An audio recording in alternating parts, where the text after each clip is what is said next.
Okay, hey guys, so today I wanted to make a quick video and complain about a pretty blatant issue I've noticed with a lot of the villains, or maybe not a lot of, but some of the villains in Hell of a Verse shows, mainly the ones that are supposed to be the big bad guys. And I'm just gonna start off right away by saying it feels like Vivzie always has to have a very blatant reason to show you, like, hey, you're not supposed to like this guy, like, hey, I know he has these traits that you think are likable, I know you think he's enjoyable, but here's some very big ways I'm gonna force my audience to hate these characters. And I've noticed it with quite a few antagonists, some of them more so than others, and I'm gonna start off with Stella, who is, I believe, the biggest example of this, and I'm gonna end it off with Vox, who is the most recent example. Stella, what do we know about her? She's super loud. She was forced into this arranged marriage with Stolas, and she physically beats him. There's implied SA with him because, they had to create an error, and there's a line where she's in the background of a shot where, you kind of hear her talking, and she's like, oh my god, no, he's terrible and bad. I had to fake it and this and that, and she's laughing at him and mocking him. What I also find really weird, aside from just, throwing in this, because it's obvious that neither of them would have wanted to do that together, but there seems to be a very heavy focus on how Stolas doesn't want it. There's a strange sort of incestuous thing she has going on with her brother. He's always like talking about how attractive his sister is, how stunningly gorgeous she is, this and that. It just kind of feels weirdly thrown on. There's really no further purpose for the incestuous kind of insinuations between the two characters other than just, hey, look, everyone, look, they're not likable, look, this is why you shouldn't like them, like, look, you know what I mean? It's pointless. There's it sucks. And they also have her like break a lot of things, which I understand. She's the abuser in the relationship, and when she's angry, she starts doing that. I guess I shouldn't be picking as much an issue with this, but it's just it's the lack of balancing out that with any sort of like redeemable qualities, or not even redeemable, just like qualities that would make you understand why someone might like her, or like why anyone would want her around. I really wish that they were more sympathetic towards her character. I'll probably go over this in another video, but also many people before me have talked about this, how Stella really should be given more of her own character and be given like a chance to we should be given a chance to see how she feels about how everything's going, and not just get the sympathetic side of Stolas, because it's very off balance right now. Now, Mammon is a villain that I don't think he's as much of a problem, because I do think he's written better than Stella, of course, but he's randomly given a sexism trait of saying women aren't funny, which to me, I don't think that goes with his character very well, because his whole thing is trying to create a good image so that everyone likes him, and he wants the people who he hires to think he's a good guy. So having him just throw in how he thinks women aren't funny is just kind of like, you don't really just pass that off as a joke, in my opinion. You're like, the people in the audience are like, that would affect their opinion of him, and then he can't sell as much, and then, sin of greed, he's gonna do what he has to keep people buying. I just sort of threw Mammon in there, because I figured I should cover that before I move on to Drolfus, who I always forget his name. I have it written down here. I'm very glad I have it here. Stella's brother. He's the one that's always making comments on his sister's level of attractiveness, which, like I said, really comes across as if like they just want you to have every reason to dislike him. And he has the same like loud, annoying laughter, and when they have the scene where they're yelling hilarious back and forth, and it's just the most like kiddish way to convey like, hey, this is a bad character. This is bad character. You should dislike this guy. And now I'm gonna go on to Verosika. I'm gonna cover all the Hell of a Boss villains, and then I'm gonna go to the has-been ones. Verosika, I think you're supposed to like her later on, but when you first meet her, you know, you're supposed to dislike her as much as Blitzo does, because Blitzo is the protagonist of the show, even though I have my own opinions. I really don't enjoy him. I don't think... slight side tangent, I kind of feel like you're not supposed to like him, but anyways, you're at least supposed to be on his side for this episode, and you're supposed to dislike the Verosika.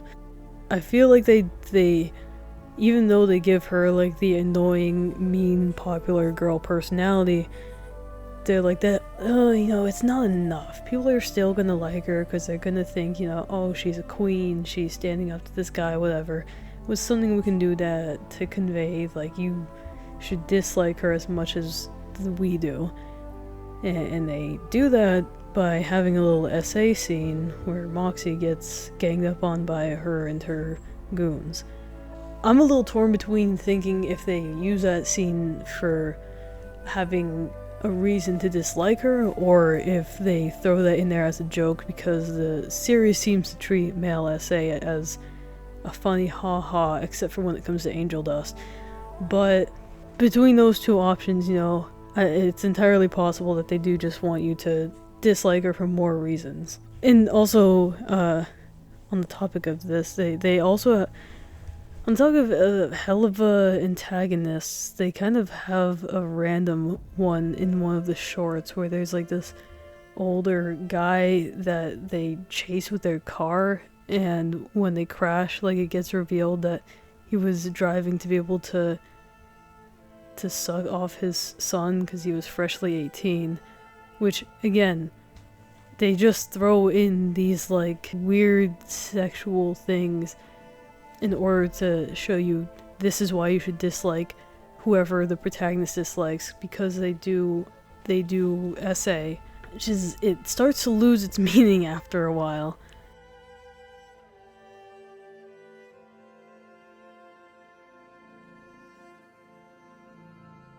Criimson doesn't really have this problem, honestly. Criimson is like an antagonist that I think is better written, kind of like Striker. Striker and Criimson are the two villains that they don't want you to like them, and I think they kind of do it in a bit more of a smart way. Even though Criimson has the whole arranged marriage thing with Moxie, but I mean, at least they didn't go for like a homophobia thing, because then, you know, again, it would just be like, oh, this is why you're supposed to dislike him, because he's just a hating cishet guy or whatever. I think it's kind of funny that they have him like trying to be accepting.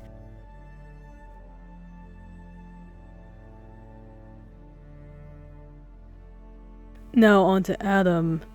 Now, Adam in Has-Been, I think he's a perfect example of the excessive swearing in this show.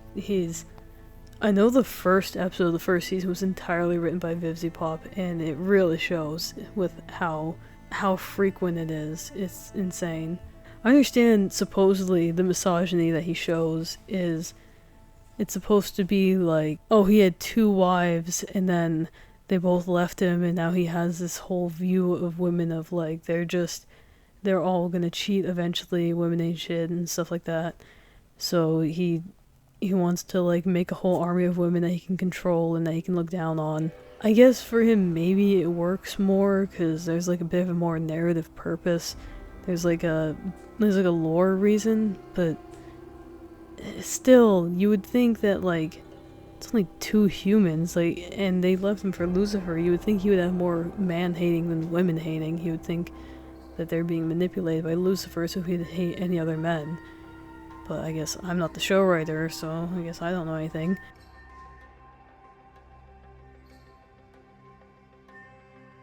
And now for Vox. Vox is the biggest victim, I think, of this writing flaw. they decide that when he captures Alistair, they're gonna just throw in that he forced him to watch him get intimate with Val. And also I've heard that based on the fact that the song Easy is a metaphor for Charlie and Vaggie being intimate together, that Don't You Forget reprise is supposed to be an essay metaphor for Vox and Alistair, which I personally don't agree with, but if it is, and if you are supposed to read that deep into it, then, they're just piling more of it on. I guess the showrunners, they know that people are gonna like Vox because Vox he's got the charming, charismatic personality. So they decide how we're gonna make people not like him. Well, here's what we're gonna do. We're gonna throw in the fact that he's racist to Spanish people, apparently, and he appropriates Mexican culture now, and it's just, there's no setup to that. There's no, like, it's just kind of there. And people will try to be like, oh, he's from this time, he's a white man, what do you expect, he's a villain, you're supposed to not like him. And I get that, but the thing is, there's not enough of a reason for it to be there other than, oh, he's a villain, he's supposed to have these bad traits. Because he never showed any sign of that before, and even now when it's just thrown in there, like, it's never really like an actual conflict. It's just sort of like a, oh my god, Vox, stop, or oh my god, Vox, can't believe you would say that. It's, you know what I mean? It's just kind of thrown on top of everything else they're trying to put in there to make you not like him. And also his whole make hell great again, trying to parallel Trump's current thing, and calling himself the Führer, and paralleling him to Hitler, the same way that when he was campaigning against Charlie, he's like calling her a dictator, and Charlie is reacting to the live chat and being like, don't call me Hitler, don't call. It's so in your face that you can't just, there's no reading into this show. It feels like there's so much that's just in your face, and I know there is deeper things to read into this. I understand the characters are deeper and there's better writing and all that, there is good things to glean from this, because here's the thing, I appreciate the show a lot, but there's so much rushed writing, it feels, or just these amateur decisions that just really hold it back, in my opinion.